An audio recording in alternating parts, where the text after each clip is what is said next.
We need to talk. I just went on an unemotional analysis of the game that Kaizer Chiefs drew with Marumo Gallants. I'll link it at the end of the video. But I also realized, even yesterday at the stadium, that there are some problems that this thing of firing Nabi has created. And some people will not admit this, but we've heard it from players themselves, like Utuba, who said that the coach Nabi was the best coach who's ever coached him and was getting the best out of him. The team spirit. We've seen how Chiefs became under Nabi. There were still missing chances, there were still things lacking. He was not by any means perfect. Do you understand? And I know some of you don't like Nabi, did not like Nabi, and some of you were saying that his assistants were better than him. But now I'm hearing a different tune because people are now saying, oh, everything they are doing, they learn from Nabi, so they must live with Nabi. But this is not the point. The point is not Nabi and his assistants, rather, it's the psychological impact of losing a game after a national break, an international break. Because we know this, we've seen it before. A team that goes to the international break high on momentum, they usually come back and they dip. And that's exactly what happened. We came back from international break. We played against Sekukune United, team that was playing very well, and we lost. And Nabi did say that it was a mistake, something that was not going to happen again. But Kaizer Chiefs management took that as an opportunity to fire Nabi. Well, they didn't fire him. They wanted him to resign because they accused him of using fake papers, accused him of not having a UEFA Pro license. How did they hire him? Like, I'm sitting here thinking it's 10:15 at night, but I'm like, how would you hire a coach if you're not sure about his papers? I don't think Kaizer Chiefs are that sloppy. I don't think they are diligent enough to check if the coach's papers are in the right standing or not. So they knew that he was well qualified. They knew that his license had not expired. Yet somehow they suspended him for that. Who is fooling who? And on top of that, they think we're stupid, all of us. They release a statement that is saying nothing. Oh, the matter is being handled internally, all of this. Just announce that you're parting ways. Just announce what is happening with the technical team. Who is the head coach? Who is the assistant? Because as it stands right now, Khalil Ben Youssef is a co-coach with Cedric Kaze. And let me tell you something. I rewatched the game, and what I did not see on the game, I did not see the point where Undlovu had to intervene because Umak was arguing with the coaches. That's not the kind of behavior that we've seen before at Chiefs. Even when Nabi was away, we never saw that. Like the 3 games that he missed, yeah, he was still there. He was just not sitting on the bench. He was there. That is why there was discipline. That is why there was order. So Sipu McTenny, his presence and how it affected how the players were acting, but his absence, much more important, there is going to be a change. Abo Peterson, they said that, oh, we are players or professional players.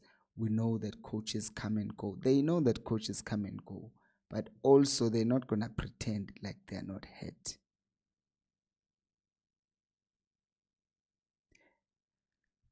You know what makes me laugh about Kaizer Chiefs fans? They want Pitso Msimane.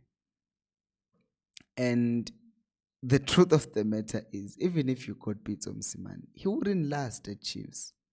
Not because he's a bad coach, but because he asserts his dominance, he asserts his authority. Do you think, looking at the Kaizer Chiefs management, they could deal with a coach like that? Do you think if Pitso came to Chiefs and he said, I want 7 players, do you think they will get him players? Because as much as we've looked and hailed the fact that, oh, Chiefs were geniuses in the transfer market, We can go through the transfer market and just look at it and look at all the players that they signed. Okay, let's look at all the players that they signed. At right back, Monyane. If Monyane was not a free agent, which right back were they going to sign? If Mark was not a free agent, which right back were they going to sign? If Kaizer was not, if Kaizer was listed as part of the Belouizdad squad, how were they going to sign a striker? If Ighodaro had decided to sign an extension that Sundowns offered him, where and how were they going to get him? If Mabua wasn't a free agent, how were they going to get him? So you have 5 signings that were purely opportunistic. Kandi, who were they scouting? Because the only player that we can be sure that they scouted is Flavio Silva, because none of us had ever heard about him. Kanye Soshinga, yes. Chislet, another free agent. Not saying there's anything wrong with free agents. I'm just saying that seems like the number one criteria was who is free first before we do anything else. Uvele no Batman, same thing. Opportunistic signings. Are they quality? Sure. But how long did it take Kaizer Chiefs to scout the players? Did they scout them, or did they just say, hey, by the way, someone is available, let's go get him? Because if I really look at the 11 signings, yes, they are quality players. But then again, you look closely and you're like, how did they sign them? They were opportunistic signings. They were not signings that Chiefs would have thought through. We want to get this player. It was just like, oh, Mayo is available, let's go get him. Oh, Ighodaro is not signing an extension, let's go get him. Oh, Marco and Monyane are free, let's go get them. Do you get me? None of what I'm saying is saying the players are bad. It's saying that there were opportunities. They were not long-term plans. It was just like, oh, he's here. Even last season, Abu Siren. So now, how do you think Pitso Msimane would fare at Kaizer Chiefs? As a coach, maybe great. But as a person to work with, how would that work? They wouldn't take that nonsense. They wouldn't accept him because he's such an outspoken coach. He speaks, goes to the media and is like, they're not giving me players. What am I supposed to do? So if you think that a coach who has a personality like Beto can come to Chiefs, you have something else coming. Because he just won't take the nonsense of the management.